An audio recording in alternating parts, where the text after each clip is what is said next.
Hi, so in this video I would like to show you how to do the basic setup of the Novice-III controller, because I had also the problem that my whole EEPROM that stored all the information and the configuration got deleted and I had to restore all the data by myself. You may also have still this manual, but the problem is that it isn't very accurate or the settings aren't correct. So I will also cover how to get rid of this message that you get. Okay, the throttle, this will come always, but this message isn't really helpful and you can also get rid of it. Another thing is that some switches aren't assigned, like the switch D, but you can still assign it, as you can see here. And also it's possible to assign the trim pods to some settings if you want to. Okay, so first of all, the default mode of the controller is the mode 2. So with long press on L, you get into the radio setup. And if you go up, you can set here the mode 2 with menu and change it with right or left. So the basic setup is 2.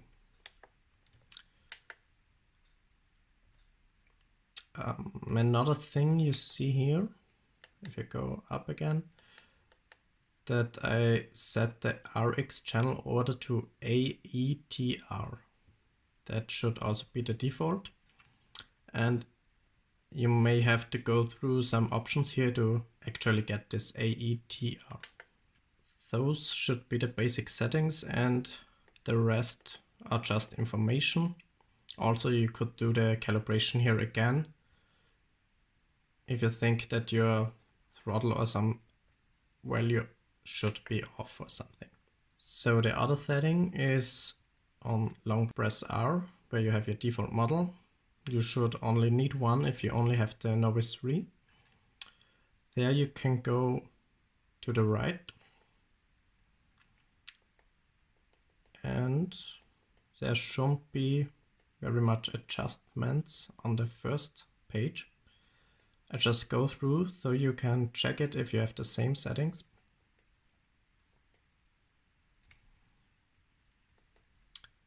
The next setting is also not important. These settings are not important either. And in the mixer is the most important part, where you actually assign the controller inputs, like the throttle or something else, to the channel that gets sent to the Novice-III. I guess I don't have to go through this. You just have to check the position you want to change. All you have to do is go to the channel with up and down. And after this, you long press menu and then you get in the edit mixer setting.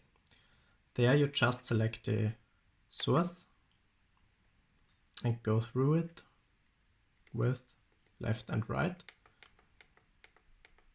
until you reach, in this case, the AL setting. So for channel 2, you just set, well, I don't have to go through it, they're all here. You also have to notice that there are some in uppercase and they are not the same. So channel 3 and channel 6 is not the same. And the special adjustment that's not set by default is here the channel 8 with RAD. That's actually this switch here. You can assign this in betaflight to some custom action.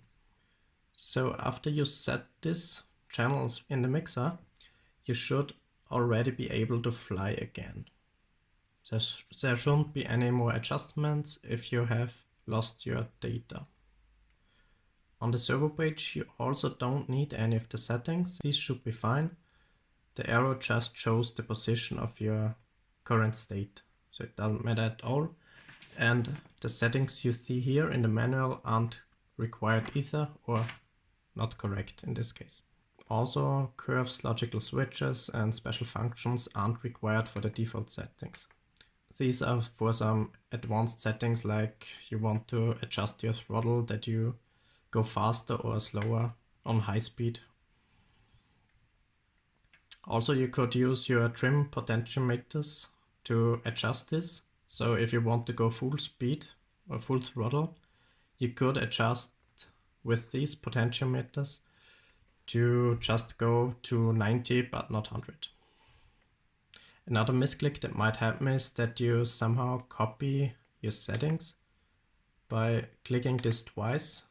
There's a dotted line and you click it there. You can move the setting, but you can also remove this with the dotted line.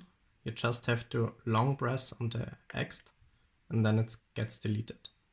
So you don't need any settings here at all. It's okay as long as there are RETA in this configuration.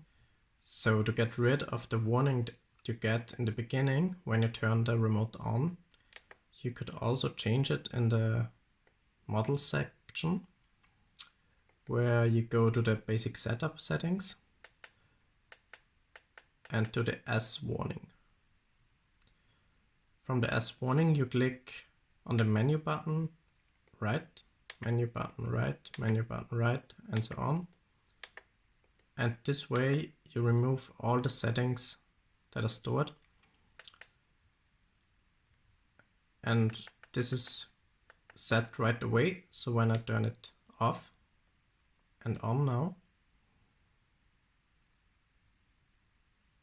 the settings are gone.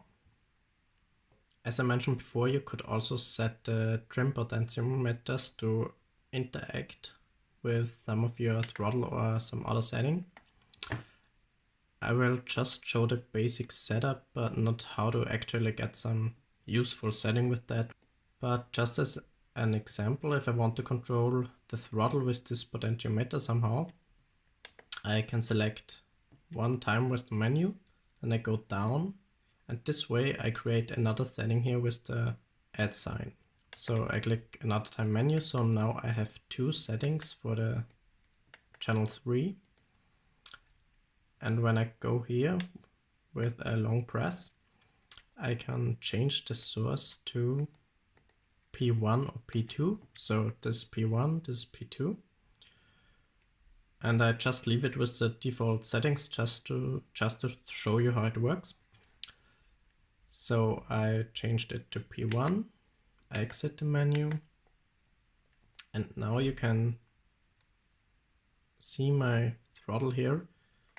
It doesn't already go to full throttle. It just stays at 50.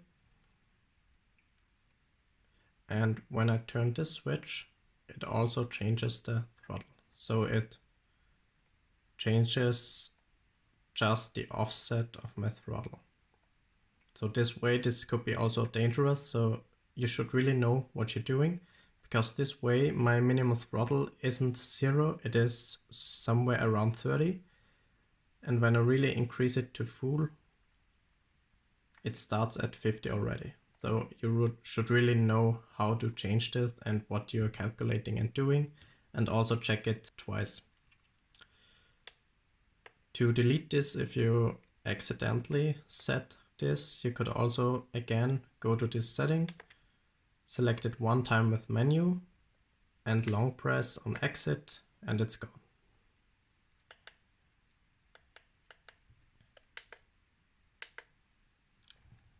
Okay, so another thing is that the micro USB that's down here isn't able to do any data transmission, so it's really only for charging.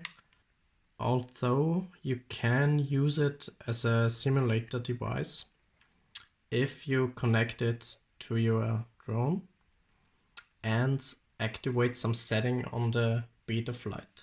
There's a video, I will try to link it in the description, but the problem is that the drone is getting really hot if there isn't any airflow. So I would recommend to put at least some kind of fan to it so that it gets some airflow and that burns away on your desk. So I hope you had some good information in this video, and that should be it. And now as a little demonstration to show you that it actually works, I will connect my drone.